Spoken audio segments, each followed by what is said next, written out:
할렐루야, 여러분 반갑습니다. 오늘 주시는 하나님 말씀은 누가복음 13장 22절로 35절까지 말씀이 되겠습니다. 22절로 30절까지 말씀이 되겠습니다. 누가복음 13장 22절로 30절 제가 봉독해 드리겠습니다. Luke chapter 13 verse 22 to 30. 예수께서 각 성과 각 마을로 다니사 가르치시며 예루살렘으로 여행하시더니 어떤 사람이 여짜오되 주여 구원받는 자가 적으니까 그들에게 이르시되 좁은 문으로 들어가기를 힘쓰라. 내가 너희에게 이르노니 들어가기를 구하여도 못하는 자가 많으리라. 집주인이 일어나 문을 한번 닫은 후에 너희가 밖에 서서 문을 두드리며 주여 열어주소서 하면 그가 대답하여 이르되 나는 너희가 어디서 온 자인지 알지 못하노라 하리니 그때 너희가 말하되 우리는 주 앞에서 먹고 마셨으며 또한 우리 길거리에서 가르치셨나이다 하니 그가 너희에게 말하여 이르되 나는 너희가 어디서 왔는지 알지 못하노라. 행악하는 자들아 나를 떠나가라 하리라. 너희가 아브라함과 이삭과 야곱과 모든 선지자는 하나님 나라에 있고 오직 너희는 밖에 쫓겨난 것을 볼 때에 거기서 슬피 울며 이를 갈리라. 사람들이 동서남북으로부터 와서 하나님 나라 잔치에 참여하니 보라 나중된 자로서 먼저 될 자도 있고 먼저 된 자로서 나중될 자도 있느니라 하시더라. 아멘. 예, 오늘은 좁은 문으로 들어가라는 제목으로 이 본문 말씀을 가지고 은혜를 나누기를 원합니다. 인류 문화는 길과 문을 만들었습니다. 예수님 당시도 모든 길은 로마로라고 했지요. 그러면서 세계의 모든 주요 도로는 다 로마를 향해서 쫙쫙 뻗어 있었던 것입니다. 성경에서 비유가 나오는데 예수님 자신은 양의 문이라고 비유하셨죠. 그래서 문으로 들어가고 나가면서 꼴을 얻고 복을 얻는다고 말씀했습니다. 이 문은 또한 열리기도 하고 닫히기도 하는 특징이 있습니다. 예루살렘 문에 들어가면 큰 정문이 있을 뿐만 아니라 정문 외에 이 담벼락에 나 있는 조그마한 문이 하나 있습니다. 그 문이라기보다는 한 사람이 겨우 통과할 수 있는 그런 조그마한 구멍 같은 것이 있죠. 개구멍 같은 곳입니다. 그래서 그걸 바늘귀라고 별명을 붙였습니다. 예수님 비유의 말씀에도 나오지요. 부자가 천국에 들어가기가 낙타가 바늘귀로 들어가는 것보다 더 어렵다. 그 비유를 바로 이 구멍을 말하는 겁니다. 이 특징은 통과하기가 아주 어렵다는 특징이 있죠. 좁다는 뜻입니다. 요즘에 스웨즈 운하가 좁아서 넓혔다는 얘기를 들었습니다. 이 좁은 문은 우리가 문이 좁다는 것 외에도 생각해야 될 것이 있는데 사람들이 간과하는 얘기이기도 합니다. 말씀에 보면은 그 길이 협착하다라고 표현되어 있습니다. 문만 좁은 것이 아니고 길도 아주 협소하다는 것이 그 성경 말씀에 나와 있는 것입니다. 누가 그런 곳을 지나가겠습니까? 그렇죠. 좋은 길을 찾아다니게 되어 있습니다. 그러므로 이 좁은 길, 좁은 문은 사람들이 잘 찾지 않는다는 특징이 있다는 겁니다. 델라웨어 루트 1이 있죠. 길이 아주 쫙 잘 뻗었습니다. 윌밍턴까지 교회에서 50분이면 주파합니다. 주말에는 그런데 톨비가 비싸서 로컬 길로 많이 다니죠. 로컬 길로 가보면 길이 구불합니다. 올라갔다 내려갔다 한시도 마음을 놓을 수가 없습니다. 그렇죠. 정신을 바짝 차리고 운전해야 됩니다. 그런데 주말이지만은 너무 피곤하면 그냥 돈을 더 주는 한이 있어도 좋은 길, 쉬운 길, 빠른 길로 가게 되는 겁니다. 근데 사실 이 하이웨이가 안전한 것 같아도 길이 너무 좋다 보니까 조는 수가 있죠. 그죠? 졸음이 오는 것입니다. 그러다가 사고를 많이 냅니다. 주위에 많은 십자가들이 꽂혀 있는 것을 보았습니다. 종종 이 좁은 길로 갈 때가 더 안전할 때가 있어요. 길은 훨씬 위험한데 그 마음을 놓지 않습니다. 늘 정신을 바짝 차리고 졸음이 오는데도 무릎을 쳐가면서 이렇게 운전을 해야 되기 때문에 도리어 생명길이 될 수도 있는 것입니다. 예수님은 요한복음 14장 6절에서 자신을 길이요 진리요 생명이라고 소개하셨죠. 나로 말미암지 않고는 아버지께 아무도 올 수 없다고 말했습니다. 예수님만이 유일한 길입니다. 그래서 기독교는 타 종교를 전혀 인정하지 않습니다. 창조주 하나님만이 절대적인 진리이기 때문에 그렇습니다. 다른 것은 다 사람들이 만들어낸 인본주의 종교들이죠. 그런데 하나님은 왜 이런 종교들을 허락하셨을까요? 하나님이 허락하지 않으면 되는 일이 없거든요. 인간은 타락했기 때문에 그 마음에 하나님 두기를 싫어합니다. 그래서 그랬다고 성경은 말씀하고 있습니다. 그럼에도 불구하고 이런 종교들을 통해서 하나님은 그것이 해답이 아니다는 것을 알게 하십니다. 그리고 하나님 앞에 돌아오게 하는 유비가 숨어 있는 것입니다. 여러분, 유비란 말은 알죠? 미리 준비한다, 그런 뜻입니다. 유비무환, 미리 준비하면 탈이 없다, 그런 뜻이죠. 복음 전도를 위해서 하나님께서 미리 예비하신 것이 있다 하는 것입니다. 무슨 말인가 하면 여러분, 불교의 핵심이 무엇입니까? 불교의 가장 중요한 질문은 인간의 생로병사입니다. 태어나고 늙고 병들고 죽는 것이지요. 인간은 왜 태어나서 늙고 병들고 죽는가? 여기에 대한 해답이 없는 거예요. 그냥 업보라고 합니다. 죄 때문에. 자신의 죄 때문에 그냥 윤회를 벗어나지 못한다고 하는 것입니다. 해답이 없다는 거죠. 억겁이 걸려야지 된대요. 해탈하는데. 그 가능성이 없지 않습니까? 그런데 하나님은 인간이 왜 태어나고 왜 살고 왜 늙고 왜 죽는지를 분명하게 말씀해 주고 있는 것입니다. 그리고 죽고 난 후에 무슨 일이 일어나는지도 자세하게 설명을 해주고 계십니다. 유교도 마찬가지죠. 유교 핵심이 무엇입니까? 효잖아요. 효행, 부모에게 효도하라. 이게 인간의 근본이 되는 중요한 것이라고 말씀하고 있죠. 이것은 인본주의입니다. 그죠? 인간의 도리인 것입니다. 그런데 하나님은 만물의 아버지시기 때문에 그분을 경배하라고 하는 것입니다. 하나님만 먼저 섬겨라. 그것이 신본주의죠. 하나님을 먼저 섬기고 그 다음에 인간의 육신의 부모를 공경하는 것입니다. 그러므로 이 모든 것은 복음을 전하기 위한 하나님의 유비요 예비라고 말할 수 있는 것입니다. 예수님은 나는 길이요 진리요 생명이라고 말씀하신 것은 바로 자신이 길이면서 우리를 천국 가는 길로 인도해 주셨지요. 자신이 곧 진리입니다.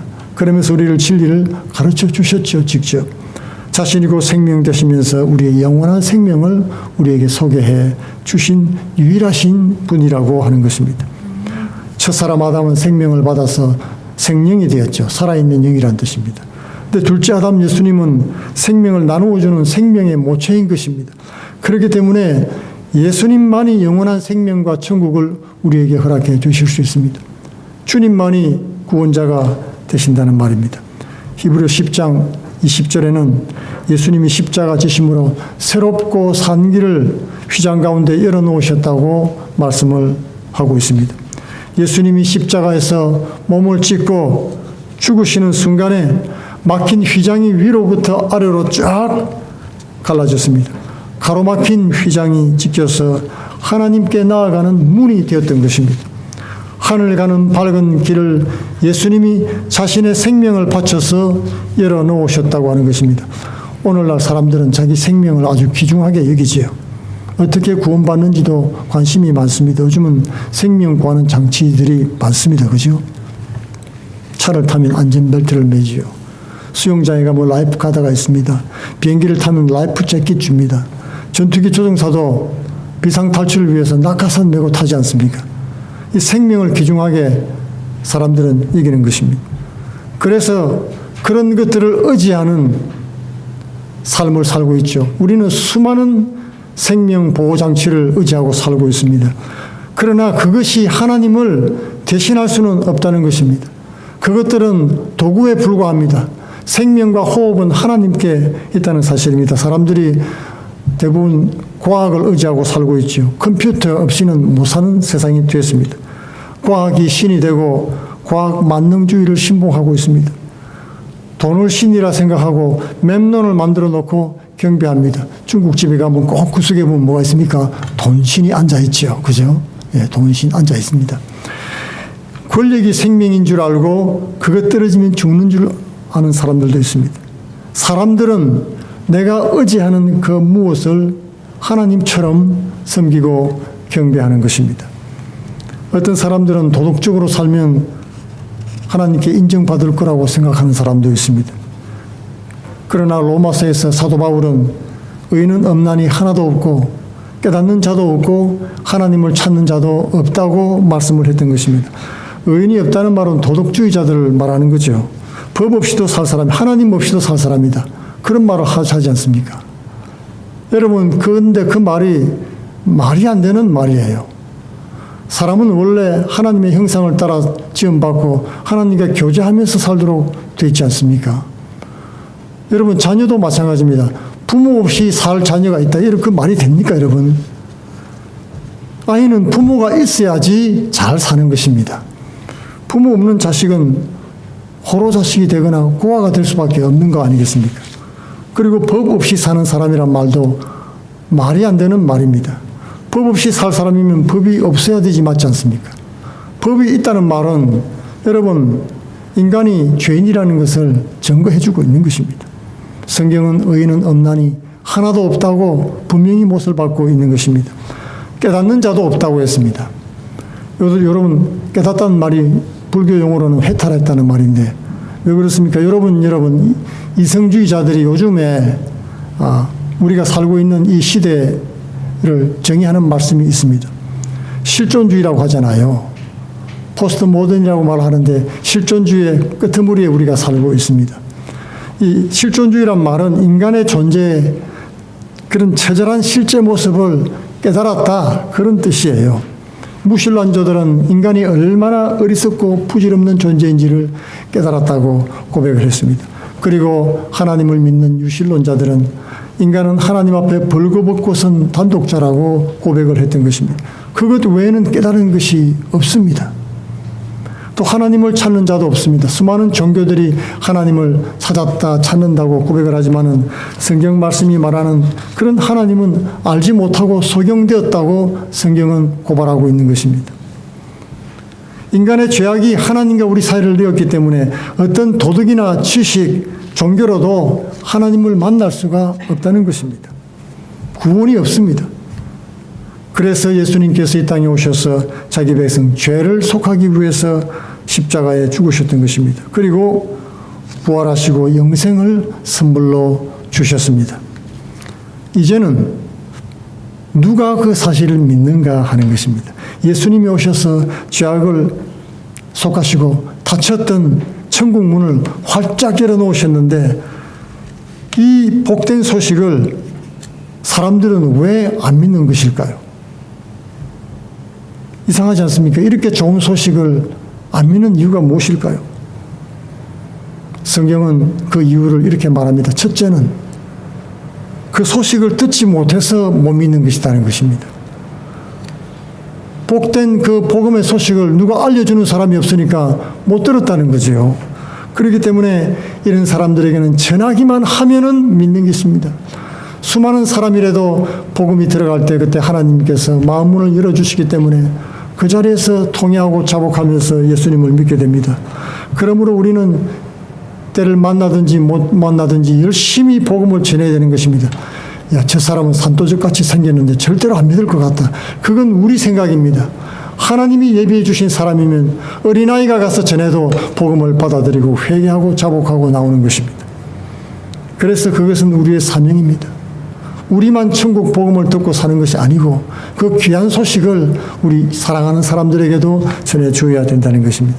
둘째로는 듣기는 듣고 잘 알고 있는데 믿지 못하는 사람들이 있다는 것입니다. 이 믿지 못하는 사람들의 특징은 순종을 하지 않습니다. 히브리스 기자는 광야 1세들의 모습을 보면서 그렇게 고백했습니다. 저들이 순종하지 않은 것을 볼 때 하나님 말씀을 믿지 못한 것이 틀림없다. 그렇게 얘기했다는 것입니다. 못 믿으니까 안 따라오는 것입니다. 믿음은 내가 만들어내는 것도 아니죠. 그리고 하루아침에 생기지도 않습니다. 믿음은 철저하게 타락입니다. 외부로부터 주어지지요. 부모가 자녀에게 믿음을 심어줄 때, 사랑을 심어줄 때 자녀는 부모의 사랑과 신뢰를 받고 믿음을 갖게 되는 것입니다. 믿음은 씨앗과 같습니다. 마음밭에다가 심어주는 거예요. 이렇게 톡 떨어지면서. 그러면 그 믿음이 자라나기 시작하죠. 그래서 믿음은 잘 키워야지 크게 자라날 수가 있는 것입니다. 자녀와 부모와의 관계 속에서 믿음과 신뢰가 자라나갑니다. 올바른 관계를 가진 그런 부모 자녀는 시간이 지날수록 신뢰가 자라가고 깊어지는 것을 볼 수 있습니다. 그래서 서로 깊이 사랑하고 목숨을 버려서라도 서로 지키고 보호하는 것입니다. 이것이 하나님과 자기 백성들 간의 관계죠. 하나님을 사랑하는 자, 곧 그 뜻대로 부르심을 받은 자들이라고 말씀하지 않습니까? 하나님의 자녀가 아닌 사람들은 그런 것이 없습니다. 주님에 대한 사랑이 없습니다. 믿음의 진보도 없습니다. 그저 종교인으로 살아갈 뿐인 것입니다. 여러분, 그러므로 안다는 것과 믿는다고 하는 것은 전혀 다른 세계인 것입니다. 한 가지 공통점은 있죠. 둘 다 누군가가 주어야 된다는 겁니다. 아는 것도 누군가 정보를 주어서 아는 거죠. 그죠? 가르쳐 주고 보여주어서 들려주어서 알게 되는 것입니다. 믿음도 누군가가 주어야 받는 것입니다. 그래서 믿음은 선물인 것입니다. 우리가 연말 연시에 선물을 주고받고 또 새해 인사 선물을 드리기도 하는데 선물, 눈에 보이는 선물도 좋지만은 믿음과 신뢰, 사랑의 선물을 서로 주고받으시기 바랍니다. 그럴 때 믿음이 깊어지고 사랑도 깊어지는 것을 볼 수 있습니다. 우리가 들어서 알고 있는 것 가지고는 하나님의 뜻을 행할 수가 없지요. 우리 교회가 제가 작은 발동기가 달린 청소기 하나를 샀는데 이 성능이 아주 좋습니다. 기름을 넣고 시동을 끄니까 작동이 되면서 벽도 바닥도 순식간에 그냥 때가 다 싹 나가더라고요. 근데 그것을 알고도 이 트로트를 안 달기고 시동을 안 걸면은 아무 일도 안 일어나는 것입니다. 줄을 당겨서 시동을 걸어야 일을 하고 그 좋은 결과를 볼 수 있게 되는 것입니다. 그러므로 성경은 믿음이 없이는 기쁘시게 못한다고 말씀을 하고 있는 것입니다. 예수님께서 목숨 버려서 열어놓으신 생명길과 좁은 문을 믿지 못하고 들어가지 않으면 아무 소용이 없다고 하는 것입니다. 여러분, 진리는 간단합니다. 사람들이 생각하기를요, 오해를 하고 있는 것이 있습니다. 그 천국 문 앞에 앉아 있다가 들어가고 싶을 때 언제든지 쏙 들어가면 되잖아. 안 그렇습니까? 예. 사실은 우리가 간구하는 것이 있지요. 천국 문은요, 문이 좁을 뿐만 아니라 가는 길도 좁다는 사실을 알아야 됩니다. 천국 문에 이르기 위해서는 남들이 안 가는 좁고 협착한 길을 통과해야 됩니다. 그래야 좁은 문에 도착한다는 사실인 것입니다. 좁은 길을 지나가는 과정이 꼭 있다는 사실을 우리는 기억해야 되겠습니다. 주를 믿고 믿음이 환난과 어려움의 그런 좁은 길을 통과해서 좁은 문으로 다가간다는 사실입니다. 길도 없는 길을 가면서 얼마나 많은 의심이 일어나겠습니까? 이 과정 맞을까? 과연 이렇게 사는 것이 옳은 것일까? 다른 사람들은 다 쉬운 길, 좋은 길, 행복하고 즐기는 길로 가는데 나만 이렇게 고통을 받는구나. 회의와 낙심이 생기지 않겠습니까? 피로가 엄습해 옵니다. 이 모든 좁은 인생길을 통과하면서 하나님의 도우심, 공급하심, 함께하심을 체험하고 주님의 사랑과 권능을 체험하고 그런 다음에 비로소 좁은 문에 도착하게 되는 것입니다. 길과 문은 좁지만은 주님에 대한 사랑과 신뢰는 점점 크게 넓어져 가게 되는 것입니다. 그렇기 때문에 성경은 우리의 그 사람은 날로 후피하게 되지만은 우리의 속 사람은 날로 새롭게 된다고 말씀하고 있는 것입니다. 소망 가운데 살아간다는 것입니다.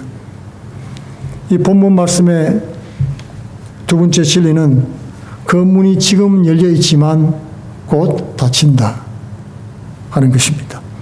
우리가 여행을 갈 때 비행장이나 정거장에서 종종 그런 광경을 보죠. 급하게 비행장으로 뛰어 들어오는 사람들을 봅니다. 짐을 끌고서 이고 메고 오는데 문은 닫히고 비행기는 떠나가는 것입니다. 본문 말씀에 언젠가는 그 문이 닫힐 것이다. 그리고 말씀해 주고 있죠. 그러니 그 전에 들어가기를 힘쓰라고 공부해 주는 것입니다. 저도 비행기를 놓친 경험이 있습니다. 표는 미리 다 사놨어요. 그런데 함께 가는 일행들이 짐을 너무 많이 꾸리는 바람에 그날 택시 타는데 무진내를 보았습니다. 그리고 택시를 타고 나니까 또 교통체증에 걸립니다. 땀만 뻘뻘 흘리고 비행기는 놓치고 말았습니다. 오늘 우리들은 천국 가는 표를 다 가지고 있습니다. 예수님을 믿는 믿음의 표를 가지고 있기 때문에 이제 타고 가면 됩니다. 그런데 문제가 무엇입니까? 시간을 놓쳤다는 거예요. 시간 놓치면 아무리 좋은 표도 소용없지 않습니까, 여러분? 여러분, 나는 젊고 건강하니까 아직 시간이 있다. 그렇게 여유를 부릴 수가 없다고 성경은 공부해 주는 것입니다. 시간은 무섭게 다가옵니다. 철로 역정에 보면은 기독자가 장망성을 떠납니다. 장차 망할 성이죠. 장망성 이름이 그렇습니다. 숱한 시험과 환난, 신앙의 유혹을 이긴 다음에 뷸라의 나라에 도착합니다. 기쁨의 나라에 도착해요. 그래서 그곳은 천국이 눈앞에 보이는 강가입니다. 그곳에서 말할 수 없는 기쁨을 누리면서 천국을 바라보면서 지내다가 하늘문을 통과하고 강을 건너서 빛나는 천국으로 들어가는 것입니다.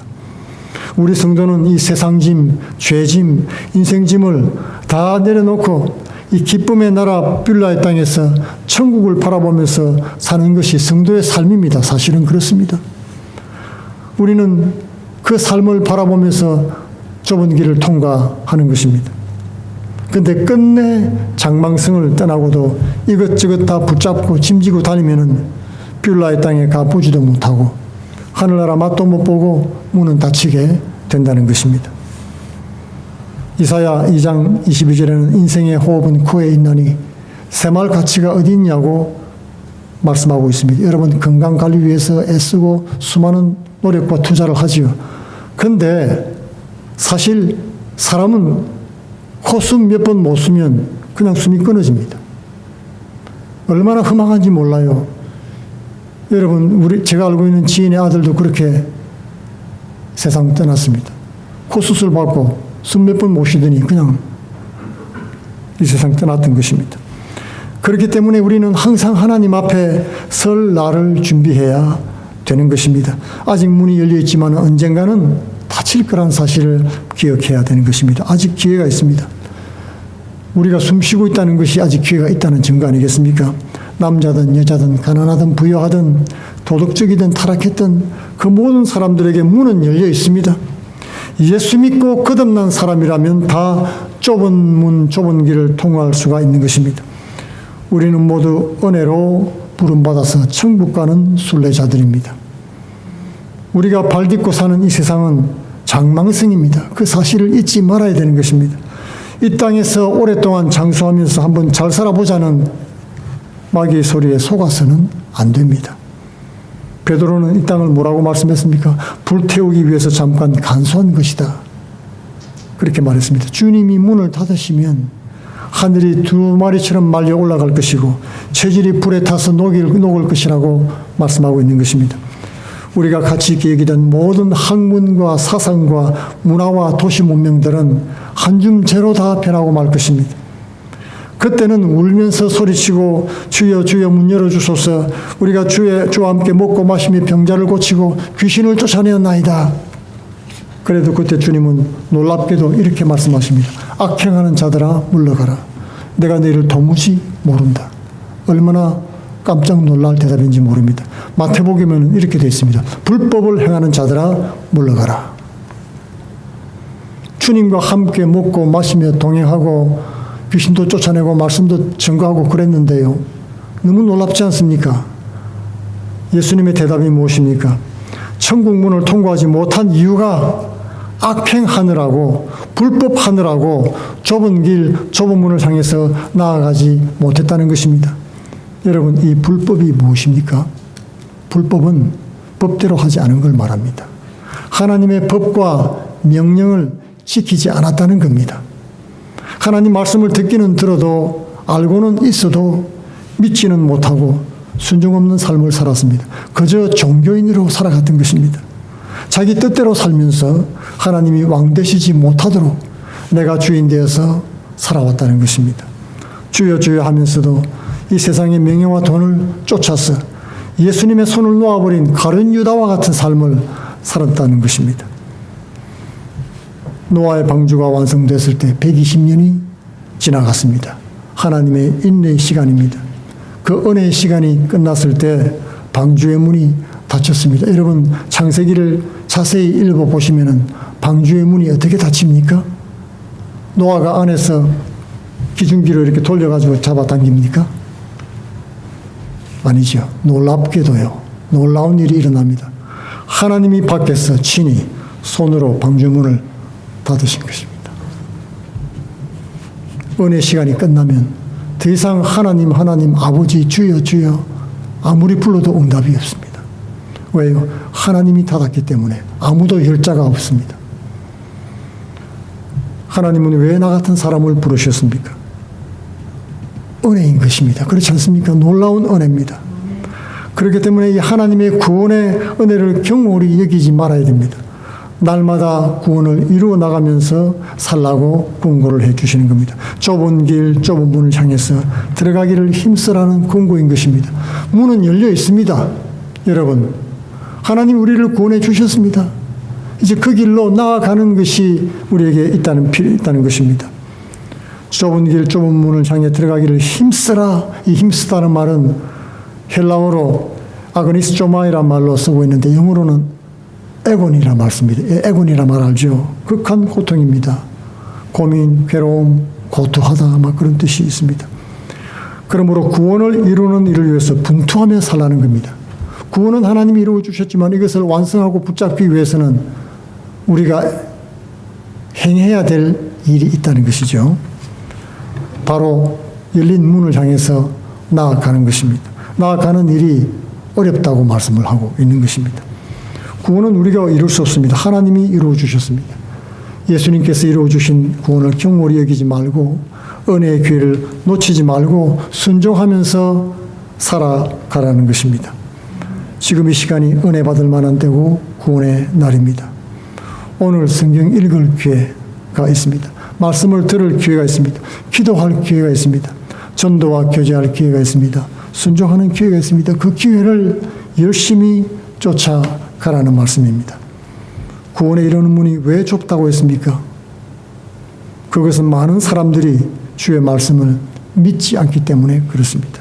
믿지 않기 때문에 그 길로 들어가려고 하지 않는다는 것입니다.